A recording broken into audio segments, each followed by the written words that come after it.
जो plant cell है, plant cell का जो अल्ट्रा स्ट्रक्चर है उसके बारे में जानकारी करेंगे।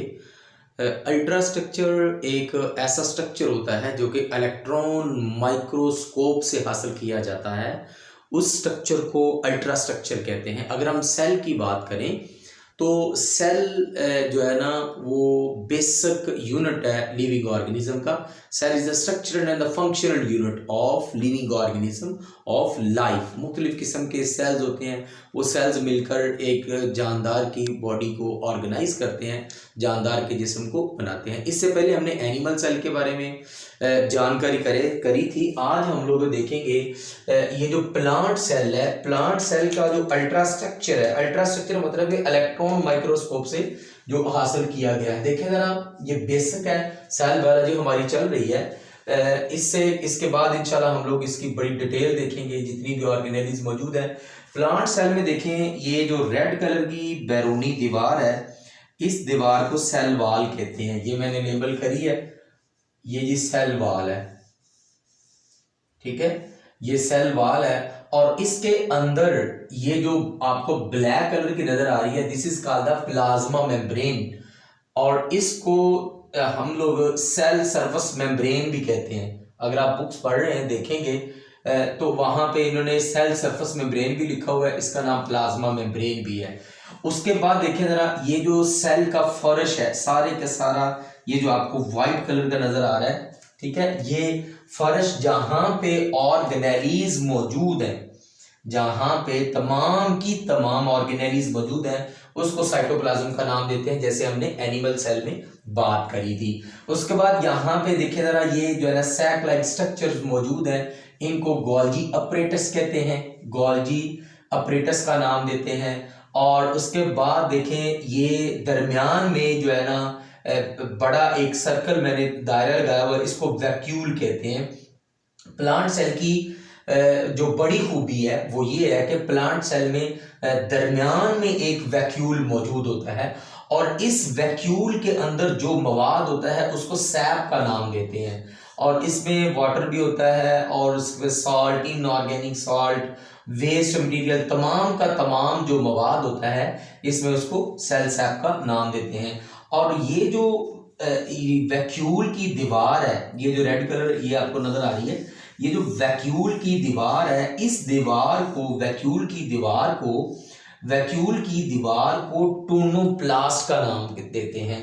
वैक्यूल की दीवार को क्या बोलते हैं? टोनोप्लास्ट। मतलब कि vacuole is equal to cell sap and tonoplast. Tonoplast plus cell sap is equal to vacuole, दोनों वैक्यूल बनाते हैं। उसके बाद देखिए यहाँ पे ये क्या है जी, ये रफ एंडोप्लाज्मिक रेटिकुलम है, और इसके ऊपर छोटे छोटे ब्लैक कलर के डॉट हैं, these are called the ribosome. और उसके बाद देखिए यहाँ पे क्लोरोप्लास्ट है। ये जो क्लोरोप्लास्ट है ये प्लांट सेल में मौजूद होता है, एनिमल सेल में मौजूद नहीं होता। ये जो है ना फोटोसिंथेसिस में हेल्प करता है। उसके बाद देखिए माइटोकॉन्ड्रिया ड्रॉ किया यहाँ पे, यानी प्लांट सेल में माइटोकॉन्ड्रिया भी मौजूद होता है। और यहाँ पे छोटे छोटे डॉट लगाए, देखें जरा, ये जो डॉट आपको नजर आ रहे हैं, इन डॉट को नाम देते हैं जी फ्री राइबोसोम का। ये राइबोसोम क्या करते हैं जी, ये फैक्ट्री है प्रोटीन की, ठीक है, ये फ्री राइबोसोम है, ये प्रोटीन को तैयार करती है। प्लांट सेल में भी मौजूद होती है और एनिमल सेल में भी मौजूद होती है ये फ्री राइबोसोम। उसके बाद देखें जरा, ये मतलब कि एक छोटा सा दायरा है, ठीक है, ये थैली है छोटी सी, इसको लाइसोसोम का नाम देते हैं। क्या कहते हैं? लाइसोसोम इसको बोलते हैं। और प्लांट सेल में देखें जरा, ये जो न्यूक्लियस होता है ना, प्लांट सेल की खूबी न्यूक्लियस होता है, वो साइड पे होता है। न्यूक्लियस कहाँ पे होता है? साइड पे होता है। ये न्यूक्लियस मौजूद है, और मैंने आपको पहले भी बताया, मैं दोबारा फिर बता रहा हूँ, ये जो न्यूक्लियस होती है, इसकी जो दीवार होती है वो डबल मेम्ब्रेन होती है। हम लोग इंशाल्लाह देखेंगे जितनी भी ऑर्गेनेलिज हैं, हर एक की वजाहत मैं आपको यहाँ पे इसी तरह से डायग्राम बना के बड़े अच्छे तरह से आपको समझाऊंगा, आपको बड़े अच्छे तरह से समझ आ जाएगी, मेरे साथ जुड़े रहें। अब ये जो न्यूक्लियस है ये डबल मेम्ब्रेन है, इसकी दो मेम्ब्रेन है, और एक जो है ना साइटोप्लाज्म की तरफ इसका रुख है, एक साइटोप्लाज्म की तरफ है, और एक न्यूक्लियस का जो साइटोप्लाज्म है इसको न्यूक्लियोप्लाज्म कहते हैं, इसकी तरफ मौजूद है। और न्यूक्लियस के अंदर एक और न्यूक्लियस होता है, न्यूक्लियस के अंदर एक और न्यूक्लियस होता है, उसको न्यूक्लियोलस का नाम देते हैं, न्यूक्लियोलस कहते हैं। ये न्यूक्लियोलस है। क्या है? न्यूक्लियोलस। न्यूक्लियोलस इसको बोलते हैं। अच्छा जी, ये आपको नजर आ रही है, ये सेल मेम्ब्रेन है, प्लाज्मा मेम्ब्रेन है, plasma membrane, cell surface membrane है। इसके साथ जो है ना वो माइक्रोट्यूब्यूल्स मौजूद होती हैं। देखिए ये माइक्रोट्यूब्यूल्स मौजूद है, माइक्रोट्यूब्यूल्स, ये सारी की सारी माइक्रोट्यूब्यूल्स मौजूद हैं।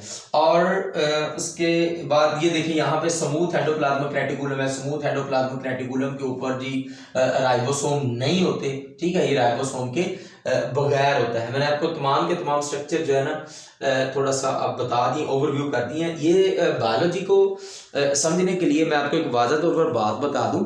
अगर आप इसको बड़े अच्छे तरह से करना चाह रहे हैं तो आप अपना अलहदा से एक रजिस्टर बनाएं, आप अपने पर्सनल नोट्स बनाएं, किसी के नोट्स को इस्तेमाल नहीं करते, और उन नोट्स पे आप कलर वाले जो मार्कर हैं, कलर वाले जो पॉइंटर हैं, ठीक है, वो इस्तेमाल करें। आप देखें बाजार से जो ना कलर वाले मार्कर मिलते हैं, वो अपने पास रखें, तब आपको इस बायोलॉजी के सब्जेक्ट की समझ आएगी। अगर आप एक ही कलर से ड्रा करेंगे, नोट्स बनाएंगे, आपको समझ नहीं है, किसी के नोट्स नहीं इस्तेमाल करने।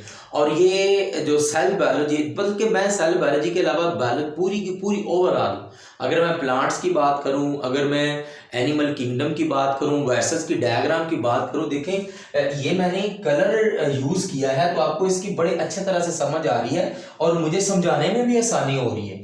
इसी तरह से जब आप लोग भी कलर का इस्तेमाल करके अपने पर्सनल नोट्स तैयार करेंगे तो आपको बायोलॉजी बहुत ही आसान लगेगी, बहुत ही ईजी लगेगी।